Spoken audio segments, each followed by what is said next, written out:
A nova loira do Tchan é linda, deixa ela entrar. É linda, é com um cafezinho, é com um pãozinho, é com um cheirinho de mineiro que a gente começa o Leitura Pop de hoje. Qual que é o número da edição desse Leitura Pop, afinal, gente? 9. Estamos 9. chegando na edição 10. Nem tem que fazer algo especial, hein, João? Para comemorar 10 edições do Leitura Pop. Isso aí. Edição 9, né? É. Então é isso. É mais uma edição. Nem eu imaginava que a gente fosse aguentar tanto tempo gravando o Leitura Pop. A gente bateu todos os recordes, virou uma franquia dentro da emissora. Gente, é o seguinte, no Leitura Pop de hoje tem um prazerzaço de anunciar que hoje nós vamos falar sobre uma figura que é muito importante. E eu quis mais falar sobre... O Vitor deu a ideia, tá? E eu mais quis falar sobre ela, mais por um motivo específico do que tudo. É para a gente desmistificar e diferenciar para vocês o que é, Vitor, né? A vilã e a antagonista. Eu acho que a gente precisa ter esse tempo também para falar disso. Eu já tive discussões acaloradas com o Everton e com outras pessoas para diferenciar essas duas funções dentro da narrativa. Então, como é o Leitura Pop? A gente fala de leitura, a gente fala de estrutura, fala de narrativa, nada melhor do que falar desse ícone que é a figura do vilão nas histórias. Vitor, como é que você tá? Leitura Pop tá no ar, né? Pra gente aí. Oi, pessoal, tudo bem? Hoje, então, mais um tema, né, que eu acho que é um tema que as pessoas gostam muito, né, desse tipo de personagem. O vilão, de uns anos para cá, eu acho que ele se tornou ainda mais popular, ainda mais querido do público, né? Também por alguns autores que ressaltam muito bem essa figura, que fica na boca do povo, como o João Manuel Carneiro, que sempre se destacou pelas suas vilãs.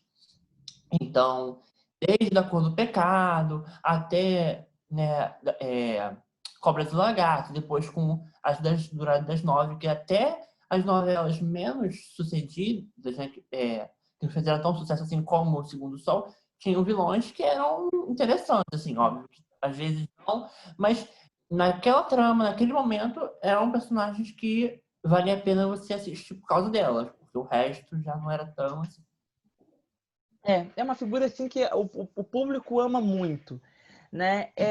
E o vilão, na verdade, ele muitas vezes é na boca do vilão que a gente ouve atrocidades que são verdades inconvenientes, né? O que são as verdades inconvenientes? São verdades que a sociedade também pensa, são pensamentos que também refletem algo da sociedade, mas que ela não tem coragem de falar, né? Então, você pega uma flora da vida que vai e fala assim, olha, dona Irene, a senhora é uma velha preconceituosa que quer ouvir as coisas que a senhora quer, né? E é verdade sobre a dona Irene, né? Enfim. E até, João, né, pensando em Segundo Sol, quando tem o final da Carola, da Laureta, desculpa. Da Laureta, quando ela se lança, né, acho que deputada, e faz uma crítica ali, por menor que fosse aquele momento, tinha também uma coisa da verdade sobre a política, né? Então, muitas vezes isso acaba sendo expresso. O que, gente? Eu tô falando que eu tô mineiro. Então, eu acho muito isso da verdade. E eu acho que mostra muito de realidade. Eu escrevi Tribunal de Rua. O Tribunal de Rua era uma minissérie que falava sobre o lado rico e o lado pobre da ditadura militar. Não focado nos militares, porque eu não citei eles em momento nenhum, mas dos reflexos, né? Então eu citava muito, eu falava assim, peraí, falam muito sobre a segurança pública no Rio de Janeiro no período militar, mas a gente não fala sobre o crescimento das favelas, da marginalização, né? Um inimigo do saneamento básico, né? Eu coloquei até na figura da médica ir na favela, a falta de saúde para o povo, mas eu estou falando tudo isso porque se você pega as vilãs de novelas da década de 70 e puxa até um pouquinho no finalzinho da ditadura militar, você tem uma figura muito parecida. Mulheres de classe média alta, mulheres de classe média alta, que não fazem grandes atrocidades no sentido de cometerem grandes crimes, mas que são imorais e que são defensoras da família e que da família, da tradicional família brasileira, né? Basta lembrar da marcha com Deus pela liberdade, eu esqueci o nome da marcha lá, mas enfim, né? Anterior à ditadura. E eu falo muito isso levando em consideração a novela Baila Comigo, do Manuel Carlos, de 1981, quando ele cria a Marta, a primeira Marta vilã do Manuel Carlos, né? Primeira Marta, primeira Helena. E a figura da Marta é a figura de uma mulher extremamente fria, mas que é vivida pela Teresa Raquel, riquíssima, e que representava aquela sociedade. Então, a vilã, ela também foi passando por essa mudança social. Agnaldo Silva nos diz que basta, para saber sobre um tempo, sobre um período histórico, basta assistir a novela daquele período, né? Então, é basicamente isso, né? Você vê a sociedade muitas vezes encarnada nos vilões. Lembrando que a vilã mais popular que nós tivemos de 2004, as vilãs mais populares que nós tivemos de 2004 a 2020 foram Carminha e Nazaré, que curiosamente são duas mulheres emergentes, né, que já tinham tido passagem pela prostituição, então não é mais aquela figura da Marta lá de 1981, que era a mulher dos bons costumes, já tinha uma passagem em relação à prostituição e que agora estão emergindo, ou estão tentando crescer na vida. Então, essa escada social. Então, eu concordo com isso que o Agnaldo Silva falou. Mas eu vou te passar, Vitor, fazendo justamente uma pergunta em relação a isso. A gente vê nas produções que cada vez mais a gente tem falado de sonho como síntese, né? Eu acho que seria como síntese, e a gente tem falado de obstáculos como antítese no sentido de produção e tudo mais. Você acha que essa ascensão da classe C mudou um pouco a concepção de vilã, ou você acha que a vilã continua como era antigamente? Então, só retomando o que você falou sobre os períodos, né, que antigamente chamou outra visão, e acho que às vezes também esses elementos acabam voltando, né? Então, lembrei aqui de Amada Família, novela que a gente viu há pouco tempo, que tinha ali a Vanessa, que era uma mulher que valorizava essas coisas dos bons costumes e tal, cenas ótimas dessa personagem, eu gostava bastante dela. Então, eu acho que tem também essas influências que os autores acabam sendo influenciados, né? O Everton Brandão é um autor que assiste muita novela, já viu muita coisa. Então, ele bebe também de fontes desses períodos, e que eu acho que é muito interessante. E falando sobre a ascensão, a emergência, digamos assim, da classe C, eu acho que muda assim. Né? Quando a gente fala muito disso, acho que a gente lembra automaticamente quando fala assim, classe C, né? Cheia de charme, que trouxe, né, junto com a Avenida Brasil, trouxeram essa coisa dos camadas mais populares, que é algo que na novela nunca foi tão mostrado, né? Só pegar o Maneco como exemplo, que sempre retratou o Leblon, a Zona Sul. Então a gente tem aí muitas coisas, como você falou, do sonho e dos obstáculos. Os obstáculos acabam sendo, de certa maneira, impeditivos ou vilões mesmo, né? Como para alcançar esse sucesso, para alcançar o seu sonho. Esses personagens, os vilões, eles acabam sendo muito, né, nesse sentido. Então, se eu pensar, por exemplo, no Bom Sucesso, Cheia de Charme, a gente tem ali vilões que eles, de certa maneira, estão impedindo esse protagonista de chegar a um sucesso.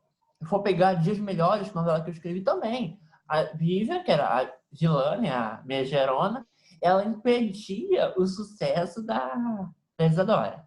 Assim como em Bom Sucesso, Cheias de Charme. Eu acho que 2012 foi um ano de coincidência. Eu não acredito que tenha sido. Não lembro quem era o antigo diretor de dramaturgia da Globo, mas eu não acho que tenha sido uma coisa proposital. Mas é muito interessante você ter ao mesmo tempo Cheias de Charme, às 19 horas, você tem às 21, você tem Avenida Brasil, e aí você tem a Brasilidade de Gabriel às 23, e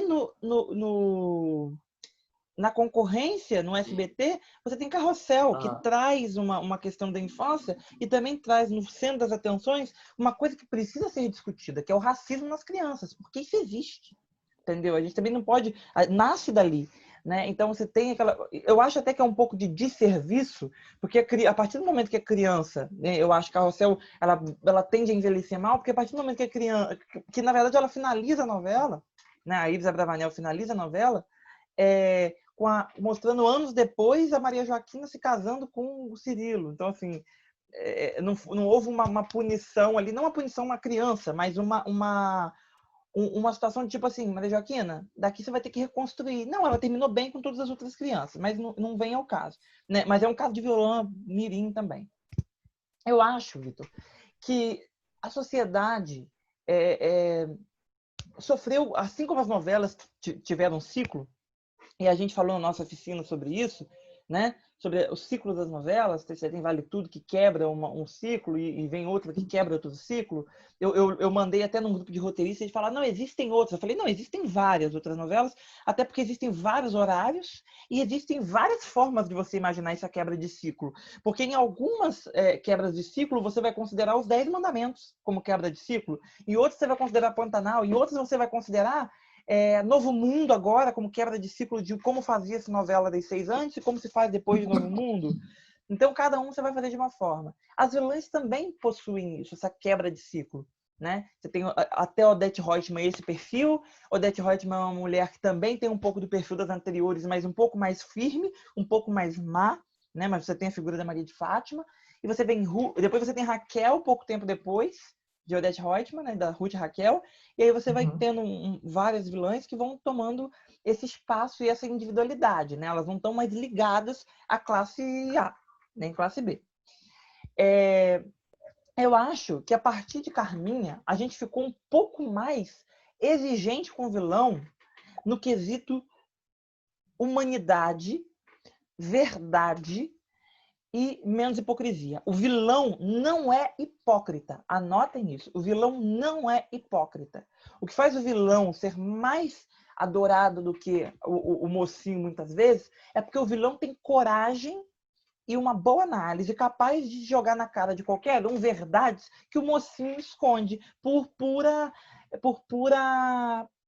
respeito, por pura educação, né? Aquela coisa toda que a gente tem, aquela polidez em tudo que se pensa, se fala. E o vilão não, o vilão é aquela pessoa que vai falar o que pensa, que a Flora, como eu citei, a Flora falando que a velha é isso, que o velho é aquilo, e é a verdade. Faz uma análise de fora e analisa os personagens e você vai ver que tudo que ela está falando é verdade.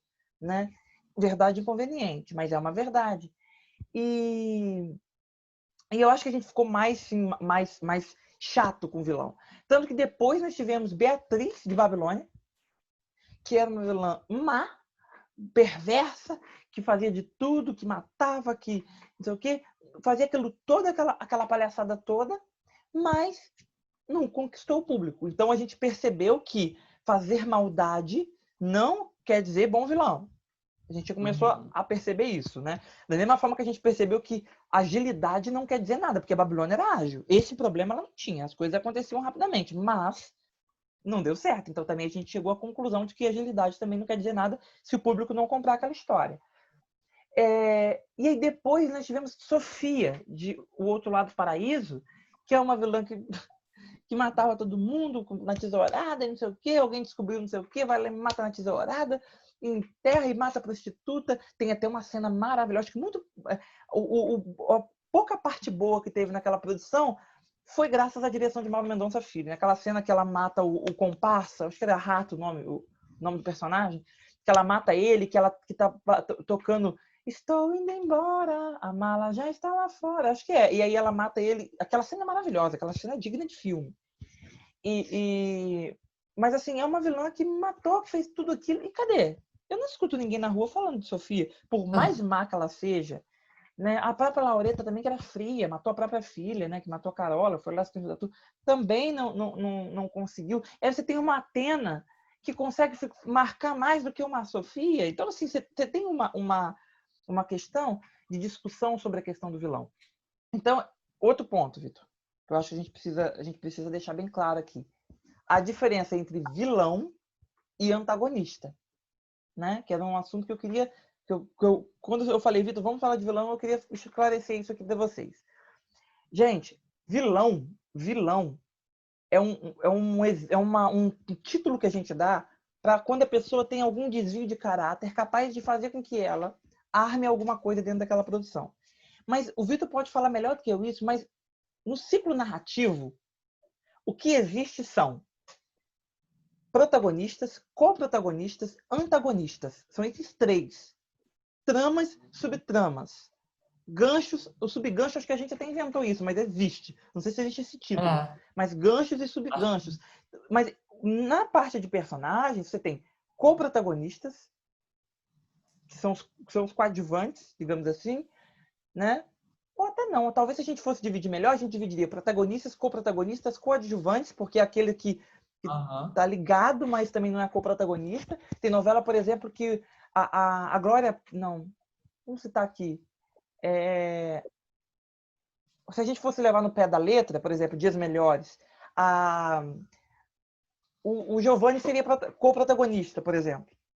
Entendeu? Sim. E aí não seria coadjuvante. Então, se você leva essa questão toda, coadjuvante seria a Teca. A Meire já não seria coadjuvante, talvez, porque ela estava ligada diretamente à antagonista. Entendeu? Então, assim, a gente não leva essa questão. Eu quero trazer para vocês isso porque é diferente. Quem contrapõe o protagonista é o antagonista. E o antagonista não necessariamente é um vilão. Não necessariamente é um vilão. Porque você tem produções onde o protagonista é o vilão. Né? Então, o vilão é a figura da maldade refletida dentro do personagem. Ele pode estar tanto dentro do coprotagonismo, quanto dentro tanto dentro do protagonismo, do coprotagonista, do coadjuvante, do antagonista, de qualquer um desses. Já até sei a produção. Você tem Rubi, que é uma produção onde a vilã é a protagonista, que é a Rubi. Né? Eu não estou lembrado. Se você lembrar, você fala aí de alguma personagem, de alguma produção que o personagem principal é vilão. Me deu um branco aqui. Eu estava pensando sobre o livro Dias Perfeitos, que a gente já falou aqui algumas vezes, né? Que o personagem Theo, que é o principal, que é o grande psicopata, né, doido, igual o de Yu, que a gente sempre lembra das vezes, são muito semelhantes. Eu acho que apesar de eles terem ali o seu protagonismo, eles são, obviamente, figuras centrais das suas produções. Mas eu acho que eles está embutido ali dentro uma carga de vilão, né? De uma pessoa que tem desvios ali. Então, aí, exatamente, boa ideia. Vamos falar de Dias Perfeitos. Dias Perfeitos, você tem um psicopata como protagonista. O que significa que o psicopata é antagonista? Óbvio que não. O antagonista é a força. E nem sempre o antagonismo está ligado a personagem. Tem trama que tem força antagonista, mas não tem antagonista. Né? Por exemplo, eu acredito que a vida da gente tem a força antagonista. Na minha visão, o acidente da Ana é uma força antagonista. Né? Que gera todo o conflito da história posteriormente, que muda a vida de todos eles e que apronta para eles, é o destino. Né? A vida é a grande vilã, digamos, que a gente está cansado de ouvir aí dos personagens, né? Dos autores, o que eu acho um erro, tá, gente? Porque eu acho que desmerecem a figura do vilão, como se o vilão fosse uma coisa, né, muito... não podemos colocá-lo. Mas, então, assim, eu também entendo quando a Manuela Dias fala que não tem... Não posso entender isso, né? Porque ela usou a palavra errada, mas ela fala que não tem vilão em Amor de Mãe. Amor de Mãe não tem antagonista. Antagonista ela não tem. Porque o que une toda aquela história ali é um filho perdido da Lourdes. Quem fez aquilo já morreu há muito tempo. Então não existe antagonista mais naquela novela. O que a Thelma está fazendo agora são atitudes vilanescas porque ela quer preservar o personagem. E talvez ela até assuma uma força antagonista a partir de agora. Mas até aqui, a trama não teve força de antagonista. Porque o plot ele não se desenvolveu por conta de uma antagonista. Né? Ele não se desenvolveu por conta de um antagonista. Ele se desenvolveu por conta de um cara, de um marido doido que foi lá vender a criança, não para se vingar, nem para fazer nada. E aquela foi o que acabou com tudo. E o homem já morreu. Então, é isso. Então, acho que a gente precisa deixar sempre bem clara essa questão, voltando à questão de Dias Perfeitos, que o protagonista é um vilão. Mas qual é o plano, qual é o plot do protagonista de Dias Perfeitos? Não é sequestrar a mulher lá e sair viajando com ela aí pelo Brasil? Né? Não é isso que ele faz? Então, se essa é a função dele e é isso que ele faz, a força antagonista, não estou falando que acontece isso no livro, mas a força antagonista, eventualmente, é aquela que um grupo de policiais que vão entrar para poder tentar acabar com isso. E olha que então a força antagonista, então, João, a força antagonista é boa, porque é um grupo de pessoas que quer salvar a menina? Então, desprendam-se disso. Antagonista é quem se contrapõe ao protagonista. E nem sempre o protagonista é bom e nem sempre o antagonista é mau. Antagonista, protagonista, co-protagonista e coadjuvante são forças narrativas. Vilão é uma outra coisa que está fora dessa linha. Tá? E não é sinônimo de antagonista sempre. Então, para deixar bem claro. Ô, Vitor, outra coisa também que eu percebo é que as novelas elas têm um vilão sempre mais voltado para atitudes e tentativas de se dar bem e vontades muito próprias, enfim. Nas séries, por exemplo, a gente tem um caminho inverso, né? Você tem um caminho inverso, você tem vilões que estão caminhando, que estão na sua vida comum ali, mas não são tão claros, porque a narrativa da série te permite não ser tão conservador, né, quanto as novelas. Por exemplo, a premissa de A Favorita é maravilhosa, mas em determinado momento a Flora precisou ser revelada vilã, e aí, a partir dali ela seguiu uma narrativa clássica, porque a audiência não entenderia aquilo eternamente, aquele jogo, né, sem poder saber quem confiar e quem não confiar. Tem bastante essa questão. Você acha que as séries... De onde será que as séries bebem essa forma de fazer o vilão, né? Com uma imoralidade grande, mas sem grandes ações? Eu acho uma questão acho que muito interessante, né, João? Porque realmente eles não são assim de fazer muita coisa. Óbvio que às vezes, né, pensando assim, eu tô falando, tô pensando aqui nas séries. E eu acho que às vezes acabam acontecendo algumas coisas, mas acho que também pela questão da narrativa, do tamanho, né? A novela, aquele vilão ele precisa estar sempre, ou quase sempre, fazendo alguma coisa para que ele se destaque assim. Na série, às vezes, até pelo tamanho, não tem tanto de ações, às vezes acho que é mais em outros. Então, eu tava pensando em Good Girls, que há pouco tempo saiu a última temporada, e tem ali o traficante, né, que é o Rio, e ele não chega assim, ele é o vilãozão que mata. Não, mas ele tem as ameaças dele incisivas. Ele mata pessoas para ameaçar as protagonistas, para elas saberem que elas têm que ficar nos trilhos para não acontecer nada com elas. Então, acho que também acontece em outros, né? Outros mecanismos. E às vezes eu penso assim, pô, vilão, mas penso em algumas séries, né? Pô, How to Get Away. Tem um vilão? Tem um mocinho, porque eu não encontrei ninguém que é 100% Exatamente. Eu acho que isso é muito interessante dessas produções. Não tem, ao meu ver, não tem um mocinho, porque os protagonistas aí também, eles são super errados, né? Então, não tem, eu acho, Tem a isso. Bonnie, que é uma personagem adorável. A Bonnie é uma personagem adorável. E mata friamente. Então você tem umas questões assim, sabe? Eu acho que é isso. Eu acho que o Brasil... A gente já conversou sobre isso num dos nossos primeiros leitura pop. A gente falou sobre a questão do naturalismo, né? Do caminho que o Horário das 9 está seguindo. Né? A gente até chegou a conversar sobre isso. Foi antes de pandemia. Isso não foi durante a pandemia, né? A gente começou A durante, gente né? começou durante. Mas é porque a gente conversou sobre naturalismo. A gente falou sobre o fato de como que é interessante que o Horário das 9 está partindo para um novo caminho. Né? Um caminho diferente demais nessa nova década do que a gente já acostumou. Você tem nomes diferentes, você tem uma situação completamente diferente, uma quantidade de promoção de autores diferentes e histórias de autores comprovadamente naturalistas. Então você tem Manuela Dias, mesmo se não tivesse errado em nada na novela dela, nada.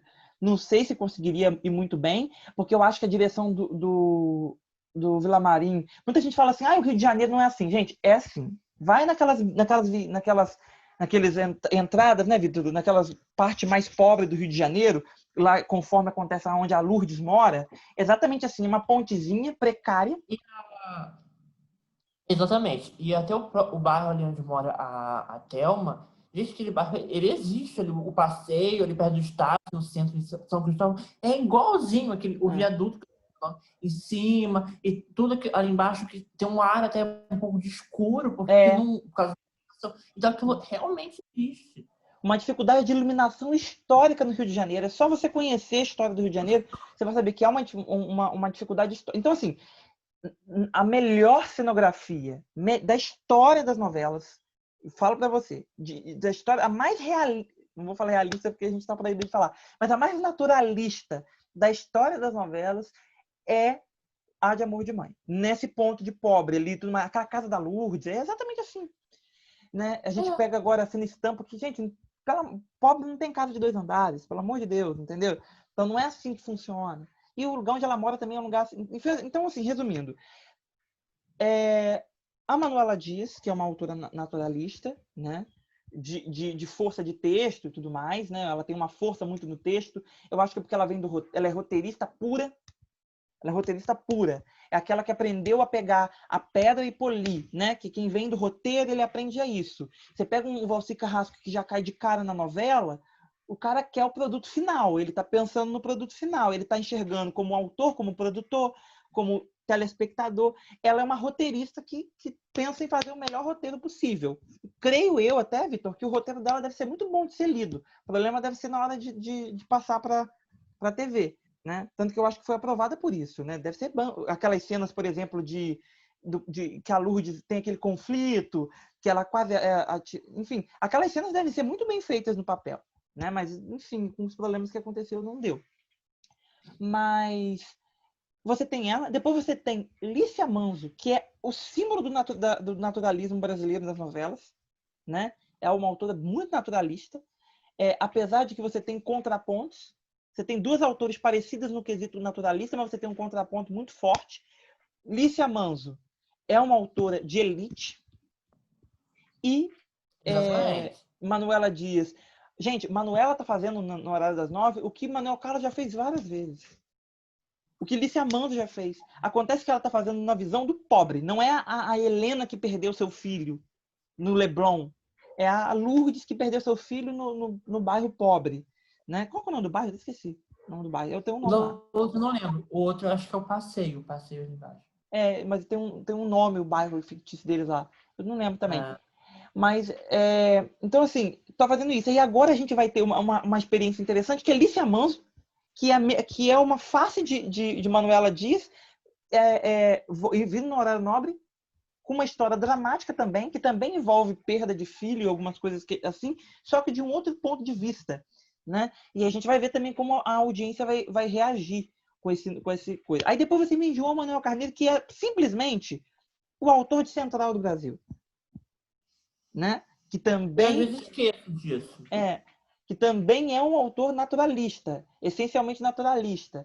Né? Apesar de que ele já abriu concessões bem graves para poder conseguir se manter, né? Segundo o Sol, talvez a novela dele menos realista, mas é um cara muito inteligente em questão de construção de protagonistas. Espero que seja de novo, né? Eu amo a construção do Foguinho, a história de Macunaíma. Ele deixou o Foguinho muito popular, puxando daquilo, né? Porque o Macunaíma é um personagem chato, mas ele conseguiu deixar muito bom e tudo mais. Mas e depois depois de Manuel Carneiro, você vê com Glória Pérez, que também é uma autora bem psicológica, que gosta de falar de realidade. Então, assim, e aí depois estão supondo que venha Maria Helena Nascimento, que também é uma autora que busca a força do roteiro. Então, a gente está falando de força do roteiro, força dramática, Aristóteles, é aquela coisa shakespeariana, né, do drama, e uma atrás da outra. espero eu que dê certo, porque eu amo todos que estão na fila, eu adoro. O João Manuel Carneiro a gente finge que não escreveu Segundo o Sol e a regra do jogo, mas todos que estão na fila eu amo em seguida, né? E você tira um pouco do pão e circo de Valci e começa a investir em outro caminho. E agora, João, eu estava pensando, né, ainda dos vilões. Outras autoras que eu acho que trazem vilões que, pelo menos, que são bem interessantes são o Duque Thelma, né? A gente tem a Lila, né? Também o Timóteo Cabral. São personagens Aziz, que... maravilhoso. Quem? Aziz. Isso, o Aziz. Então, personagens que também têm muita força, né? Eu acho que tem a figura deles, a gente via assim, o Aziz pelo menos dava, sabe, se olhar aquele personagem, aquele ator ali, dava uma certa, não sei o medo, mas assim, a postura mesmo, aquela imagem, ele dava a ideia de que era um vilão mesmo, de que ele era megera. Então, acho que tem também todas essas questões, né? São personagens que se destacam em Órfãos da Terra, a Dalila foi o grande destaque. Então, puxando desse gancho seu, eu acho que é isso. Eu acho que o vilão ele tem que te transformar num idiota que tem medo do que vai acontecer, mesmo sabendo que aquilo não vai acontecer. Tipo, gente, é óbvio que o Aziz não ia fazer nada contra a Layla e o Jamil. Mas quando ele chegava, encontrava ele, você ficava naquele medo. E você sabia que no final das contas ia dar certo, que é uma novela. Novela a gente sabe que tem que acabar assim, não adianta, né? E você ficava com aquele medo, com aquela questão. Então, eu acho que o século vai começar, a década vai começar em 2021, né? Eu ainda fico meio confuso, assim, porque eu fico pensando, a gente está jogando tudo para 2021, mas a gente também não sabe como vai ser o 2021, né? Com a pandemia ou sem pandemia, a gente ainda não sabe muito como é que vai funcionar. Mas vai começar só no ano que vem. Eu falo para você que a minha frustração das novelas não voltarem agora é justamente porque eu queria que 2021 começasse do zero, sabe? Eu queria que terminassem agora essas daí, exibissem essas daí, entrasse com outra reprise, e aí depois vinha começava do zero, por um motivo bem simples. Eu estou ansioso para saber qual vai ser essa nova década nesse quesito vilão. Porque eu falo isso porque a gente percebeu que cada década tem uma particularidade. Livros, em tudo. Por exemplo, houve um crescimento absurdo, você sabe disso, de thriller psicológico, tanto nos livros quanto nas séries, né? Na década de 2010. E Esse foi eu também, 2008... os filmes da Netflix, Os filmes. cada vez tá com trilhas psicológicas. Eu vi um, esqueci o nome, muito bom, tem também aquele que já tem até um tempo em mais, que é Limite de uma Traição, eu acho. É um filme ótimo. Então, cada vez mais estão investido nisso, né? Os filmes, as séries e também as webs, perfil fake, que era bastante, né? Essa questão do vilão, um personagem que era o protagonista e tinha essa força, né? Então, assim, em 2008, as novelas já estavam falando sobre isso em 2008 com A Favorita, né? Sobre essa questão do thriller psicológico. Mas parece que foi deixado de lado. Eu achei um pouco estranho, porque não faz muito sentido. A novela deu muito certo e não voltou isso na década de 2010. E o João Manuel Carneiro escreveu depois um romance policial, e não um thriller policial, e não um thriller psicológico com a regra do jogo. Ele quase escreveu um thriller psicológico. Quase. Se não fosse aquela parte do Dante tentando ir contra o pai da facção. Ele quase escreveu, porque o pai não cometia crimes e não fazia... Cometia crimes, mas não era uma coisa psicológica, era uma coisa policial, era uma coisa de perseguição policial, né? Sabia que existia essa facção, mas tinha que descobrir quem estava por trás dela. E aí eu fico me questionando, as novelas vão refletir isso? Como vai ser o vilão na década de 2020? Vão conseguir refletir novamente isso? A Odete Roitman nunca foi tão atual, por exemplo, nesse novo momento, né? Em questões de preconceito e tudo mais. Então essa figura vai voltar?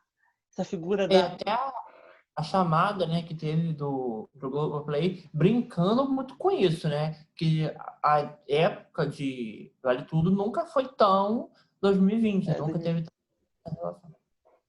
Então, assim, o vilão, ele é uma figura fascinante. Mas eu confesso para você que poucas pessoas sabem fazer vilão. Poucas pessoas sabem fazer vilão. Porque, primeiro, uma vontade de botar frase de efeito em vilão. Não. Não façam isso. Não façam isso, porque eu acho que a gente está tendendo a naturalizar até o vilão. A gente está tendendo a trazer, ou você faz um psicopata, estuda, ou um sociopata, ou algum tipo de... Aliás, João, eu queria pensar uma coisa com você. Carolina Castilho, que é uma personagem totalmente mais, tem muito essa questão da complexidade. Eu acho que ela se enquadraria mais como antagonista, não seria Antagonista. tão protagonista, né? Ela se enquadra como antagonista justamente porque as coisas que ela faz para atrapalhar a menina, né, para atrapalhar a Elisa, Uhum. são coisas que são empecilhos que estão na possibilidade dela. Né? Ela pode fazer aquilo porque ela está coordenando aquele concurso. Então ela pode fazer aquela situação. E ela é antagonista porque a Elisa é a protagonista. Né? Então ela é uma pessoa que atrapalha o crescimento, a evolução narrativa da protagonista. Eu sempre deixo bem claro, Vitor, a gente conversa muito isso também com os meninos na oficina, que as pessoas precisam entender o seguinte: existe uma faculdade de cinema. Existe uma faculdade de cinema. Não adianta, gente, não adianta vocês querem inventar roda. Porque existe uma faculdade. Ou você estuda. Tem vários livros aí falando sobre storyline, sobre storytelling, sobre proposta, sobre narrativa linear, sobre narrativa não linear. Tem livros E falando até, sobre roteiro, sobre tudo mais. Então e vocês até muito, estudem que vocês vão conseguir entender. até muito site, né, que muitas pessoas acham que é um Tertúlia pouco. narrativa. Mas o Tertúlio, tem um site que é de storytelling também, que é O ótimo. da Academia Internacional de Cinema também é muito bom.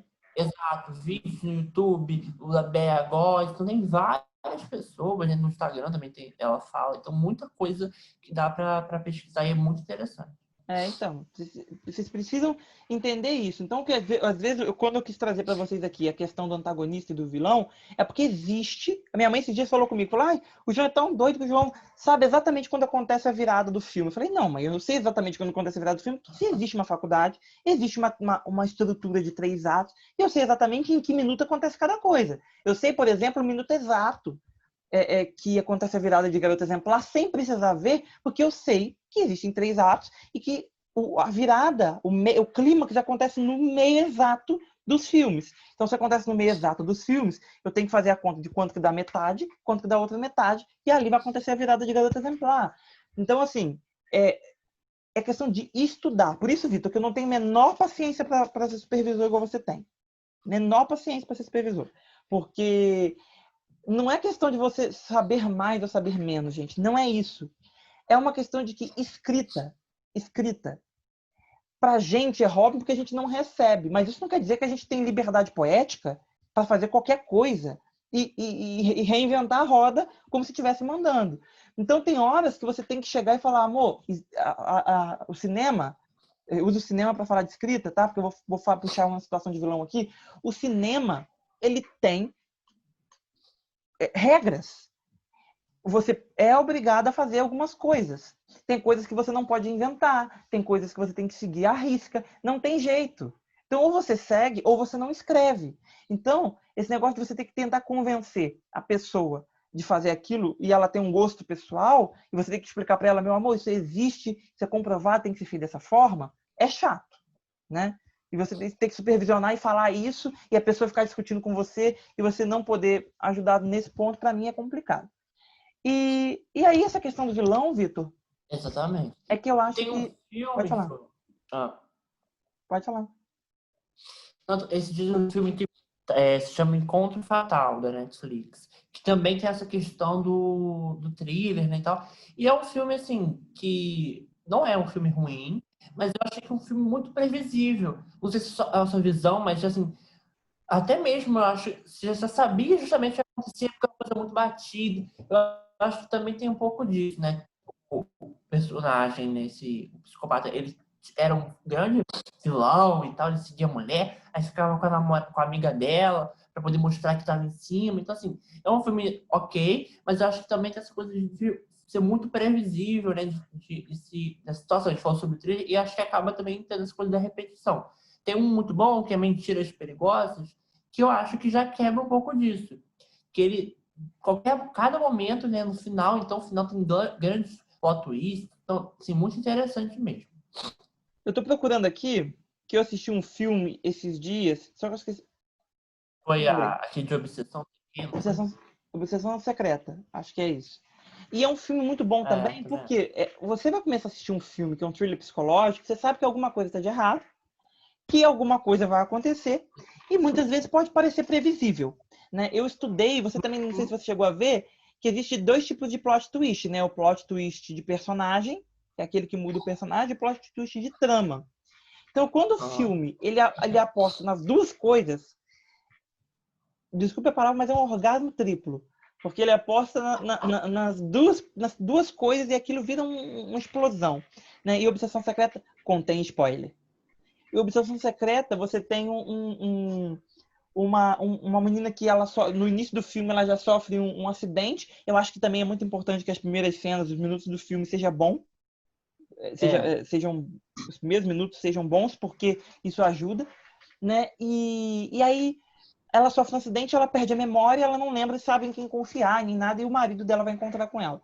Naquele momento, a cabeça de escritor já bate. Falei, não, esse cara é o culpado, esse cara que mandou fazer e tal, e tudo mais. E aí acontece uma cena que ele soca a cara de um outro cara e fala, fica longe da minha mulher. Ele fala alguma coisa assim logo no início. E aí eu fico assim, meu Deus, o que será que está acontecendo? Será que foi esse cara que fez? Ele dá na cara do homem. Resumindo, chega no metade do filme, vamos para o clímax, né? Como eu disse, na metade exata do filme, é descoberto que, na verdade, ele... não, aí minha cabeça, eu falei assim, não, esse cara aí matou, ele tentou matar ela, a mulher dele. Ele não vale nada. E agora ele tá tentando conquistar ela de alguma forma de novo. Ela deve ter traído ele, e aí ele... Foi o que bateu na minha cabeça. Eu sabia que era ele o culpado. Ponto. E de fato era, mas eu sabia que era ele. Só que era um plot twist de personagem previsível, Vitor. É igual você tá falando aí, que você já sabia, né? Era um vilão previsível, Eu sabia que era ele. Mas qual foi o plot twist que mais me impressionou? Porque eu não imaginava, não tinha parado pra pensar. É que, na realidade, ele não era marido dela. Ele é um obcecado por ela, que se passou por marido dela quando ela perdeu a memória. Então, olha que coisa. O plot twist do personagem era previsível. Eu imaginava que ele era o vilão, mas no final das contas tinha um plot twist da trama também, que era o fato dele não ser marido dela e de estar ali fingindo ser, que também era interessante. Aí esse cara que ele bateu e matou, né, falando fique longe da minha mulher, era na verdade o marido verdadeiro, que era amigo dele da agência e que os dois disputaram ela no passado e aí o outro amigo levou a melhor. Né? Enfim, então assim, eu acho, gente, que presta atenção, nós estamos caminhando por um naturalismo até do vilão. Repetindo isso pela enésima vez. Olha o vilão e olha a naturalidade com qual ele é colocado naquele momento. Ou o vilão agora está sendo retratado como um psicopata e o autor estuda o que é a psicopatia para fazer um personagem coerente com a psicopatia, que o psicopata ele não age por impulso, então não adianta ficar colocando obstáculos no caminho dele, porque não é assim que funciona o psicopata. O psicopata mata porque ele tem um plano, e não porque existem obstáculos no caminho dele, ele vai matando um a um porque aparece nos obstáculos. Não, ele é inteligente, ele mata porque ele já tem um plano de matar cada um deles. Né? Então é basicamente o que acontece. Então, essa questão do psicopata, ou você cria um vilão crível, um antagonista crível, ou você cria um antagonista tipo Carolina Castilho, que vai ajudar você a criar um conflito na história, pelo menos até determinado ponto, ou você cria um vilão natural, que age por convicção, que é quando o vilão age por convicção, é aquele vilão o meio Odette Reutemann, né? Aquele vilão que age por convicção, de discriminação e alguma coisa, desde que ele tenha alguma coisa a ver para a história, porque o que acontece agora, por exemplo, com a Irina, né? A Irina não valia nada e era uma vilã preconceituosa, mas os preconceitos que ela tinha ajudaram a trama de alguma forma. Não adianta ter um cara preconceituoso que fica falando um monte de merda, falando um monte de coisa, mas na verdade ele não tem uma ação na história. Então, assim, a gente está buscando cada vez mais essa naturalidade. Você tem hoje em dia vilões que, para serem bons, ou eles precisam ser justificados por alguma coisa de caráter ou psicológica, né? Eu acho que isso é muito importante. E também, João, né, o que ele já fez, a gente estava, né, eu e o João, a gente estava fazendo um curso de de história, de roteiro. E você falou nesse curso sobre espelho e gênese, que são em relação ao personagem, né? Gênese seria, então, o que o personagem ele viveu antes daquela história começar. Então, por exemplo, o personagem começa também ele com 30 anos. Aqueles 30 anos que a gente não viu na telinha, né, no caso, na obra, o que ele fez? O que isso vai influenciar nas ações dele agora? Essa é a gênese. O espelho são as características físicas, psicológicas e sociais dele durante, né, a obra. Então, eu acho que é muito importante isso que a gente fala, né? Acho que muito também, às vezes, os autores, a gente já viu também, pesquisou coisas, das pessoas falando de criar documentos sobre isso. Então, um seria o backstory, que seria a história back, a história atrás, a história que já passou, que seria justamente o que já rolou, e o dramatiz, ou o perfil, que é o que o personagem tem de agora, na trama agora. Então, acho que são questões muito importantes para a gente pensar esses jogos. Justifica ele fazer tal coisa. E é muito importante. Isso que você falou é muito importante para a construção do vilão, mais que do mocinho até, às vezes, né? Eu tenho uma mania, eu peguei uma mania de criar mocinhos muito introspectivos, né? Eu criei a Clara, que é muito introspectiva. A Malu também era bem introspectiva, bem na dela. Aí eu criei a Lívia. E agora meu próximo protagonista masculino também é um cara introspectivo, né? São pessoas notáveis, inteligentes, mas que são introspectivas. Então, assim, eu tô querendo justificar que para o protagonista também isso vai ter uma justificativa, mas para o vilão é porque por exemplo, vamos falar que Josiane. Foi dito que Josiane era psicopata. Eu acho que a Dona do Pedaço a gente poderia relevar a Dona do Pedaço de qualquer outra maneira se ela não forçasse aquele plot de psicopatia mal feito. Por uma coisa bem simples. Eu sempre disse que a Dona do Pedaço era uma trama que estava pegando uma coisa leve, falando de bolo, essas coisas todas, e que a gente podia relevar se tivesse mal feito, porque era uma trama que estava ali para tratar mesmo. Mas você pega uma Josiane que sai matando os outros, empurrando os outros, depois que ela mata, ela fica assustada. Eu acho que o Valci Carrasco, num ápice de sei lá o quê, imaginou que fazendo ela ficar assustada posteriormente aos momentos que ela matava alguém, faria com que criasse algum tipo de humanidade para ela. Ah, ela matou e ficou assustada. Não, entendeu? Da mesma forma que eu falo que o Diogo de Bom Sucesso foi bem construído, né? Por quê? Porque ali sim, você teve um cara que matou uma vez e ficou completamente perturbado quando ele matou lá o Jonas Bloch, esqueci o nome dele. E Eric, né? Eric Feitosa. Acho que era Eric Feitosa. Matou o personagem do Jonas Bloch. Ele mata o Eric. E aí, depois disso, ele fica desesperado, mas daqui a pouco ele começa a naturalizar, até que ele começa a cometer crimes sem muitos problemas. Acontece. Isso na vida real realmente acontece, né? Você comete um crime e aquilo vira uma... Ai, peraí, fiquei mal um dia, mas também pelo menos me livrei de certa situação. Mas acontece que essa situação da psicopatia ficou muito forçada. Muito forçada. E mais uma vez você Carrasco criando uma vilã no horário das 9 que não tinha relevância porque era uma vilã extremamente errada. Uma vilã feita para ser vilã e ponto. Que vai em contraponto a maravilhosa Aline que ele criou em 2013 em Amor à Vida, né? Que era uma personagem com uma marca do passado muito grande. A gente sabe que o ódio é capaz de muitas coisas, um ódio real. O César não era um cara bom, o César era um cara que aprontou com a mãe dela, com a tia, destruiu a vida delas praticamente.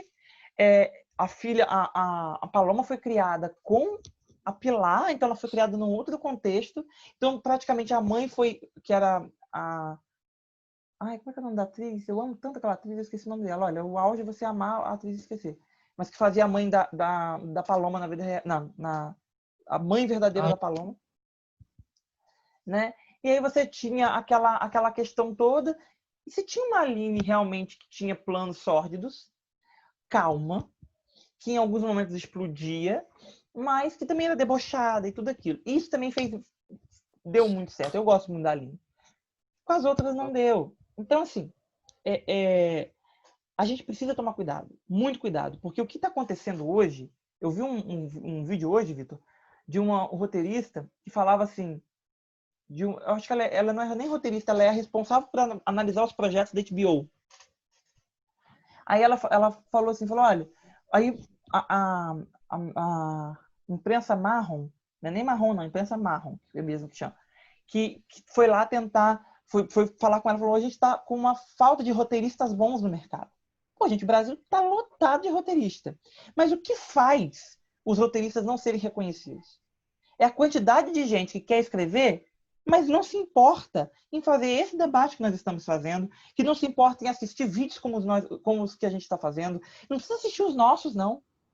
Mas a gente, por exemplo, eu, o Vitor e o Ed, a gente assiste muito da Bea, Góes, e eu assisto muito vídeo dessa imprensa marrom, e assisto vídeos de produtores da HBO, de outros lugares, para aprender. E aí o que acontece? Esse povo de lá olha para cá e fala o seguinte, espera aí, gente, não, é muito cansativo eu conseguir encontrar alguma pérola aqui. Então o que ele sabe que acontece? O cinema, a TV, as séries, os streams estão virando um jogo de conveniência e um jogo de influência. Porque se eu conheço o Vitor e eu tenho influência, eu consigo colocar o Vitor lá dentro. E não é, infelizmente, não é por culpa deles, é por culpa do roteiro, nossa culpa, porque a gente não busca aprendizado e culpa também do governo que não nos dá a capacitação necessária para chegar até lá, né? Eu Pode falar. acho que também tem não só aqui, mas acho que no MV tem muito também, das pessoas não se interessarem. Eu acho que assim, é válido você falar, poxa, eu escrevo por hobby, e às vezes não quero me especializar em algo, nem estudar, fazer um curso, porque eu não vou levar, eu estou fazendo isso aqui para mim, ou para as pessoas que eu gosto e tal.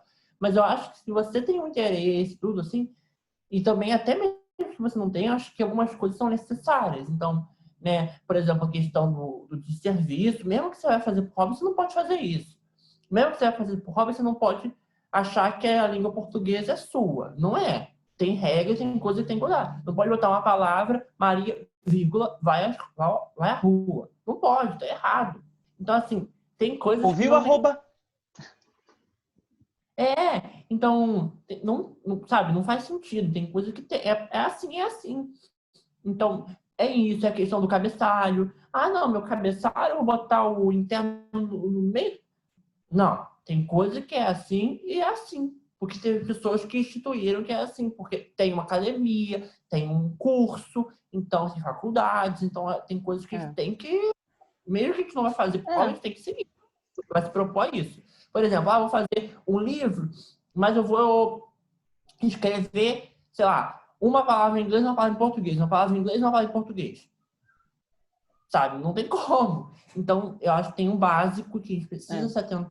E se a pessoa tem interesse, ela busca. Muita gente, provavelmente, do MV e até de outros lugares, não vai entrar num vídeo assim como o nosso, né? Não vai ter isso. Então, acho que por mais que a gente tente, né? Acho que é necessário que as pessoas também se interessem, se quiserem também. Não é forçar ninguém. Eu acho, Mas Vitor, eu acho, João, acho que a gente já está chegando ao nosso fim. E foi muito bom. mas eu acho o seguinte, eu acho que a gente precisa respeitar a faculdade de cinema, porque nós somos, por exemplo, eu faço direito, você faz letras e tudo mais, cada um tem um segmento, mas a gente precisa respeitar a faculdade de cinema, a gente precisa respeitar os cineastas que vieram antes de nós, que criaram essas regras, que montaram toda essa estrutura dos 3 atos, tudo que a gente tem até hoje. E eu acho que a gente deve esse respeito, sabe? De, se for fazer com respeito, fazer com responsabilidade. Porque é a mesma coisa do que eu falar, não, eu vou falar um pouquinho de direito, mas eu não vou falar o que está na lei. Ou vou usar a língua portuguesa, no seu caso, que faz letras, mas não vou ser fiel à regra de oralidade. Né? Enfim, é você ter um respeito ao que você está fazendo. E eu acho que é a partir daí que a gente vai conseguir evoluir e crescer. É o que você falou em questão do hobby, né? De a pessoa falar, não, eu estou fazendo por hobby, estou numa outra coisa, numa outra situação. Eu entendo perfeitamente. Eu acho que todos nós estamos aqui por hobby ainda e tudo mais, né? Acontece é que a gente precisa ter responsabilidade, né? Completa responsabilidade para que a gente possa crescer evoluir e ser respeitado. Porque para mim não adianta ter audiência, puxa saco, porque para mim não adianta de nada. Para mim adianta eu ser uma pessoa que... E outra coisa, aprender que não é captar público também. Porque tem autor que é muito frio, Vitor Labu sabe o que eu estou falando, que é muito frio e que não consegue captar público. O público aqui não para de se achar estrelinha, porque o público aqui não está como a gente está lá na TV e a gente não consegue olhar o público embaixo. Aqui a gente está perto. O Vitor é meu público, eu sou público dele, e eu tenho o Vitor, que nos assiste também, que é um amigo nosso, que também é nosso público, o Wesley é nosso público, cada um é nosso público também. Então, a gente tem que aprender a conversar, a dialogar. Se não está preparado para isso, reveja seus conceitos. Porque ser uma pessoa inexpressiva não vai te levar a lugar nenhum, sendo que você está onde está, né? Exatamente. E saber também, né, conversar. Então, quando você citou o Vitor, quando ele chegou e fez comentários sobre a minha novela que estava na maratona, dos melhores, ele fez comentários, elogiou, e falou coisas também que não agradaram a ele. Então, eu acho que também tem essa questão da postura de você com o público. Você tem que ter uma relação ali, não precisa assim, você amar aquela pessoa, mas você poxa, a pessoa está lendo sua obra, que é uma coisa, poxa, que maneiro, que legal que alguém está lendo, está dando retorno. Então, assim, valoriza, responde de uma maneira legal. Não vai falar assim, ah, valeu. Não. Então, acho que isso que é muito importante. Não, com certeza. Eu não estava conseguindo ver aqui a quantidade de tempo, porque parece que passou um tempão, eu não tô... Eu estava esperando também, porque agora eu já fui. Agora eu tô preocupada se a gente gravou pouca coisa, a gente tá achando que gravou muito, né?